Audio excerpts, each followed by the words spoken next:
बोलो राजा हृदय साह जी की, बोलो राजा हृदय साह जी की।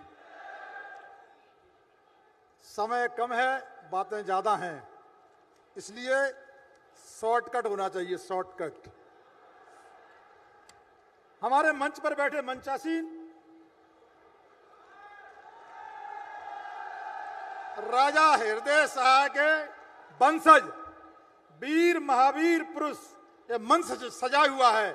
और इस मंच को सजाने में मेरे सामने बैठे हमारे लोधी समाज के भाई और बहनें, इनका बड़ा सम्मान करता हूं और आदर करता हूं और अभिनंदन करता हूं कि आप लोगों ने इस मंच को सजाया है। मैं बहुत बहुत धन्यवाद देता हूं आपको। 45 सेल्सियस डिग्री में देखिए, आप इतनी धूप में चलकर आए हैं, ना आप रुके, न थके, न झुके, और इतनी गर्मी में आप बैठे हो। तो इसका मैं ज्यादा नहीं बोलूंगा कि आपको गर्मी बहुत लग रही है और मंच ज्यादा है, इसलिए मेरे को विषय मिला है नशा का क्योंकि मैं नशा का ज्ञाता हूं और ज्ञानी हूं। मैंने नशा में पीएचडी की है, इसीलिए मुझे नशा का मिला है। तो दोस्तों, एक गाना सुना होगा आपने, मैं निकला गड्डी लेके कई मोड़ आए और मैं कई मोड़ छोड़े आया। वो क्यों निकला? मैं केवल लोधी समाज की जवानी ढूंढने निकला हूं दोस्तों, कि लोधी समाज की जवानी कहां है। बहुत लोग कहते हैं मंचों से कि जिस ओर जवानी चलती है उस ओर जमाना चलता है, लेकिन मैंने देखा लोधी समाज की जवानी कहां चली गई है, कौन से बिल में घुस गई है, कौन से क्षेत्र में चली गई है। तो मैं ढूंढता जब जवानी ढूंढने में निकला तो दोस्तों, मुझे थोड़ी सी जवानी कहां मिली? ताश के पत्तों में फिट रही थी थोड़ी सी जवानी। थोड़ी जवानी फुक्की में लगी रही थी खींचने में, और बाकी जो फुल जवानी थी वो मुझे दारू की दुकान पर मिली दोस्तों। तो मैं कहना चाहता हूं हमारे नौजवान साथियों से, क्योंकि मैं इसका ज्ञाता हूं, मैं भी बहुत वास्तव में पीता था, नशे बहुत करता था। एक दिन एक बहन ने, एक लड़की ने जब मुझे पीते हुए देखा तो उसने काली का रूप रख लिया और मुझे इतना डांटा कि मैं सही बता रहा हूं, उसकी डांटने से मैं कांप गया।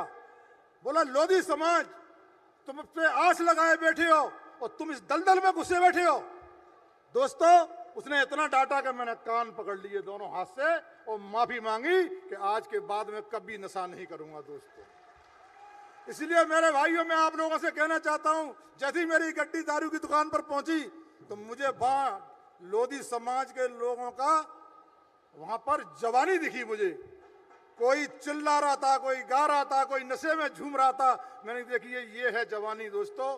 इसीलिए मैं कहना चाहता हूं आप लोगों से कि मेरे भाइयों, मैं हाथ जोड़कर निवेदन करता हूं, पैर छूकर निवेदन करता हूं आप लोगों से कि इस नशे से निकले आओ दोस्तों। जब हम जवान हुआ करते थे तो दो मुख्यमंत्री हुआ करते थे, और मैं हर मंच से बोलता हूं, आज हमारा जीरो लगा है दोस्तों, जीरो। आप पे आस कर रही है, पूरी जनता आपकी नजर देख रही है कि आप लोग आगे आओगे, मैदान में आओगे तो हमें देश में एक मुख्यमंत्री जरूर चाहिए दोस्तों, एक जरूर चाहिए। एक संविधान, एक विधान, एक निशान, एक मतदान, एक हिंदुस्तान। तो क्या एक मुख्यमंत्री नहीं होना चाहिए लोधी समाज का? होना चाहिए दोस्तों। इसीलिए मैं आप लोगों से कहना चाहता हूं दोस्तों, अभी हमारी माननीय उमा भारती बात कर रही थी, तिरंगे के संघर्ष के लिए उनने कुर्सी छोड़ दी थी, तिरंगे के संघर्ष के लिए कुर्सी छोड़ी थी। ये लोधी समाज ही कर सकता है और कोई नहीं कर सकता दोस्तों। दूसरा, हमारे कल्याण सिंह जी, जिन कल्याण सिंह जी ने राम मंदिर के लिए हमारी कुर्सी त्यागी थी दोस्तों। ऐसे महान नेता हमारे समाज के अंदर हुए हैं, तो मैं समाज से कहना चाहता हूं, मेरी आवाज में आवाज मिलाकर इस देश की आवाज बना दो। हमारी माननीय उमा भारती जी और कल्याण सिंह जी, भारत रत्न दिला दो दोस्तों, भारत रत्न दिला दो। जब हेमा मालिनी के धर्मेंद्र को मिल सकता है भारत रत्न, तो क्या हमारे कल्याण सिंह बाबूजी को नहीं मिल सकता दोस्तों? मिल सकता है मेरे भाइयों। मिलेगा कब मेरे भाइयों बहनों? जब आप एक रहोगे। एक रहोगे तो नेक रहोगे, और नेक रहोगे तो सेफ रहोगे दोस्तों। तो मैं भरी गर्मी में बस ज्यादा नहीं कहना चाहता, जो मैंने बोला है उसको दिमाग पे उतार लेना मेरे भाइयों, और घर जाके इसको दिल में बसा लेना। बस मैं यही आप लोगों से कहना चाहता हूं। धन्यवाद।